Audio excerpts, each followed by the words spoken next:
first things first. Undisputed coming up at 9:30 sharp. My girl Jenny, what are you guys talking about today? Hey, Jenna. Awesome to hear from you guys. Coming up on Undisputed, we've got more bad news about the Brady-Belichick relationship. We'll discuss that. And are the Steelers really a circus? Some strong words. Plus, comedian Lil Duval is in studio with us. I have a feeling Shannon may be doing some singing, so you don't want to miss it. Undisputed coming up next. Jenna, back to you. All right, Jenny, we look forward to it. It is now time for Say What? Alabama fans had it easy on Saturday with their team taking down Ole Miss 62-7. But the rest of us were on the edge of our seats. Here's Scooter Magruder perfectly depicting college football fans in Week 3. Say what? He's laying down. Oh my gosh! Go! Go! Go! Touchdown! It's a forward pass. That was a lateral. Targeting, get him out. Can't tackle anyone now without a penalty. Thank you. No targeting. Black punt! Let's go! Nick Bosa got injured? The only thing that can stop us is a hurricane. I'm not talking about Miami either. Good game, baby. And we get Urban back next week. Let's go, Butler! Can we tackle Butler? How did he stay up? Butler again? Tackle him! They can't guard Butler! Letting them hang around. I don't like this. Oh, sign with the hurdle! That's game. Kyler Murray is winning the Heisman. Let him get his players into the system. Give Taggart some time. Taggart's garbage! Fire Taggart! We tried to warn you about Taggart. If every student gave $50, we'd have enough for the buyout. Good luck. Our O-line is gonna get Francois killed. We're a basketball school. Nah, we're a basketball school now. Give Taggart a chance. Fire Taggart! He did one of these about the NBA offseason and free agency, where he was a different fan for every NBA team. That was one of the funniest and smartest things I've ever seen done. One of these self-made viral That's videos. got to be so hard to do. Oh, he does a great job with these. At Scooter Magruder is his name on Twitter. Well done, sir. He's really good at funny this. stuff. Yeah. I didn't know the NBA one. I thought was a one-off. I didn't know he was going to do a series. NFL fans, I assume, coming next. I'm excited to see it. Good stuff. He didn't have with Syracuse? What? No, no. Well, I imagine maybe he did. We just couldn't play the whole thing. Oh, is that what it is? The NBA one was like 2.5 minutes long. Scooter Magruder, if you need a Syracuse shirt for your next one, I got you, man. Undefeated. Come back to prominence. I just knew that it was some nerdy stuff. I was just wondering who on the staff picked it. Like, who identified with the nerd to put the nerd on our TV show? See, he's not a nerd. He's a professional comedian. Listen, you might. Y'all didn't take that as nerdy? He's on the Today Show. See, no. Oh, there's no nerds on the Today Show. No, oh, well, okay. Oh my God.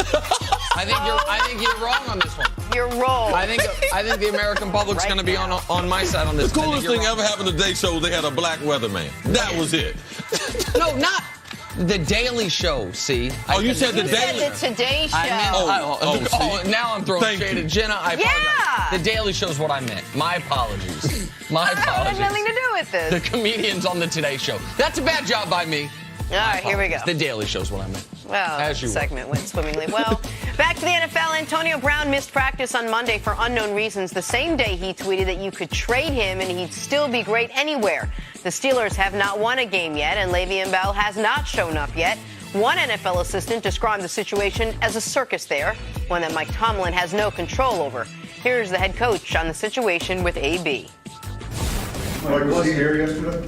He was not. No, I'm looking forward to visiting with him today and discussing that and some other things. I'm not going to get into the details of why he wasn't here or whether he was excused and all of those things.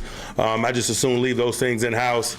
I understand sometimes you got some negativity. You know, we lost a football game. There were some negative exchanges on the sideline. There's frustration associated with not playing well and not winning. I understand all that. All right, Steve, what do you make of the situation in Pittsburgh right now with this Steelers team? Well, I don't think it's a circus there. They've won consistently since Mike's been there. I know people criticize Mike Tomlin and what he does there, and people always say how they would do things, but I think a lot of the criticism that Tomlin gets is because he's an African-American coach. And some of the things that go on with the sideline antics, we experienced the same thing with Dennis Green. We thought Dennis Green was underrated as a coach.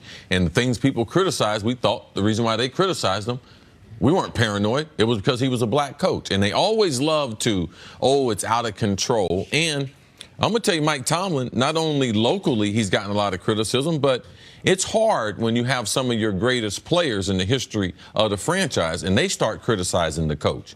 And people will take them out as if they're experts and as if they were right, as if they know the culture. So I think those are a couple things that he has tried to overcome. And winning, they have won there. Have they won a championship to the level multiple? No. But he is a championship coach. And how many of those do we have in Right. I mean, we act like guys that have been to multiple Super Bowls and won one of them, those coaches all over the league. Yeah, who are those coaches? I mean, it's been to multiple Super Bowls and with a Super Bowl victory. Belichick, obviously. Pete Carroll, obviously. Mike Tomlin. This is off the top of my head. Andy Reid's been to one but didn't win. Sean Payton's been to only one and won one. McCarthy's been to one and won one. Maybe there's one I'm forgetting that'll come to mind later, but it's not a long list. No. And listen, the criticism of Mike Tomlin is so illogical that it can only be ascribed to at least partially being due to something illogical. And judging someone based on race is naturally illogical. So now it all of a sudden makes a little bit of sense. Now, I'm not acting like he's a perfect coach. No. I'm not acting like the Steelers don't often have a little more drama than other teams. But they also have more success consistently than basically any team in the sport other than New England. Yes. And if we want to hold, I used to give our friend Colin Cowherd trouble because he compared every NBA player to LeBron. And I'm like, look, man, everyone's going to fall short. You compare him to LeBron. Every coach going to fall short. You compare him to Belichick. We say Belichick's the greatest ever, and then we can't tear down guys. But we also realize, too, out of the 1,600 players, a lot of them couldn't survive in New England. So we need these different sets of rules in different organizations to run themselves in a different way. And we only, with Mike Tomlin, forget the fact that there's only 2 coaches who have ever won more games through 11 years than him. Forget the fact there's 0 coaches with more double-digit win seasons through 11 years than him. Forget the fact that he's never missed the playoffs. Never been below 500. Then missed playoffs. Never been below 500. We always talk, the Steelers, from 2009 to 2017, they had 15 losses against really bad teams.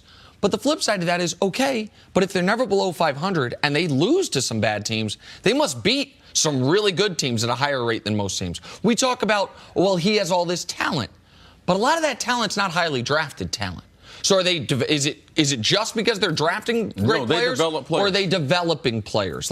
He doesn't get, because they call him a player's coach, which very often is code. And he's not beyond reproach. And right now, they might be missing out on a Super Bowl window if they don't do something with Al Bell this year.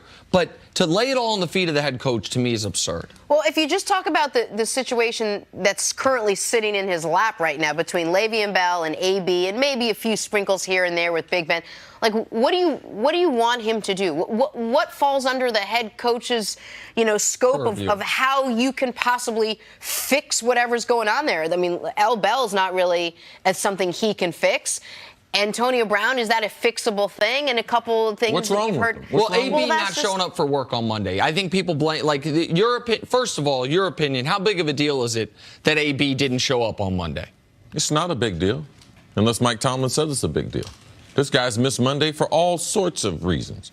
They always tell you your family's first, so he can have a family situation, or there's a number of other things you can be excused for. Typically, most athletes don't live in the city year-round that they play in. You might have some business or something that you have to take care of on that day, and that's the only day you can do it on. So there are a number of reasons. No, I'm not worried about it. So I don't believe, and just because we have the sideline shot of AB talking and everything, what kind of problem is that? That's on 90% of NFL sidelines. So I don't believe there's a problem with AB. I believe there's a problem with the expectations in Pittsburgh. They want to win. And when the players don't win and their best players aren't there, the offensive line, they're upset because Al Bell's not there. AB is not. He wasn't on the sideline complaining, oh, man, y'all need to throw me the ball. I need to get open. No, he's upset that their team was not playing well and that they weren't winning. And typically, what most coaches have, if they are fortunate enough to have a future Hall of Fame quarterback, which you have in Pittsburgh, is that future Hall of Fame quarterback typically, not always, is in lockstep with the head coach and the messaging. That's what Sean Payton has with Drew Brees. That's what typically Mike McCarthy has with Aaron Rodgers. That is not what Mike Tomlin's had with Big Ben. You said that Big Ben's at least at times sometimes been a minor distraction, and I agree that it's been minor. But by quarterback standards, it's been major. He's the only quarterback that we see of his